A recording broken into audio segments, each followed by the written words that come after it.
This is the triangle. This is SLAM Lidar scanner.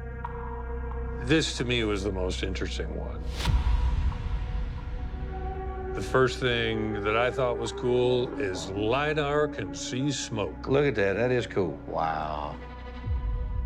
Well, it's really interesting that we have such a sharp boundary, such a sharp line defining. Do you see that upper left corner? Boy, that's true. Almost like it's kept inside the triangle for some reason. I was just going to say, that's what I'm seeing. Yeah. Look at the boundary on the To east. the triangle, yeah. Look at the triangle around it. That's weird. Yeah, why is that a straight edge? Like there's a boundary that the smoke just stops at. What the hell in that space is bounding the flow of smoke? That's pretty crazy. To find some structure in the smoke. Honestly, this is not what I'm expecting to see.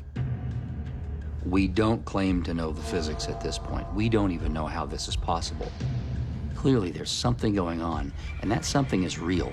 What that something is remains to be determined, but I want to find out.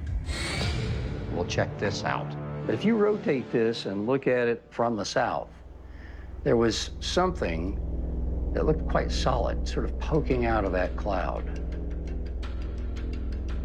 The feature that first caught my eye, because it appears to be more solid, was actually in this area. Yeah.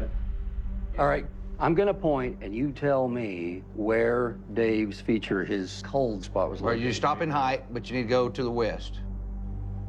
Or stop right there. Right there. Yep. That's where the big cold spot or vortex was. That's crazy. They Yeah. look similar now that I'm looking at it. Wow. That is wild. There's clearly structure right in there that's more dense or has more particle points than in the rest of the cloud. How do you get such coherent structure in smoke? That's crazy. Between the cold spot that Dave Mason captured in his thermal camera and the features in the smoke that both Eric and Pete Kelsey picked out in the LiDAR data, made us wonder if there could be multiple anomalies at the center of the bubble. But if so, what are they and what purpose do they have? I'll bring up another one, another scan. And this, I remember this last scan was running when we saw something in the sky. Now, was this when we launched that last rocket? Yes. But that was over the mesa, and right now we're looking towards the east field. Everybody saw a blue ball of light fly across the property, probably about 50 to 100 feet high. Do you see any returns from that on any of the LiDAR data? Well, check this out. What is this dot right here floating in the air? Over here. Right there. There it is.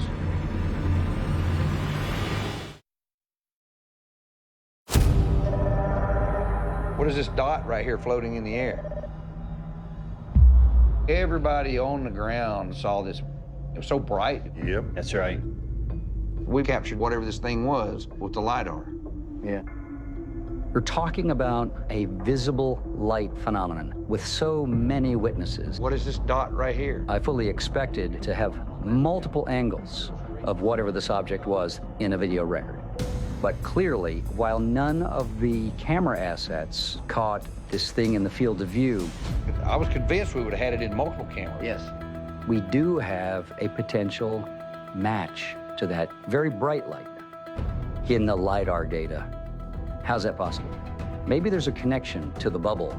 I'm not going to pretend to understand what's going on there, but I'm anxious to see what comes out of the rest of the data. We did a lot of scans. I'm just going to show you one more because this is the really interesting one. I'll just come around to the launch site. Okay, so what are we looking at right there? This, I believe, is the rocket. The rocket, uh-huh. This is a total mystery, once again, in almost the same spot in over 25 scans now. There's been something in that direction giving me returns going well up into the sky. Is that the edge of the bubble? Yes.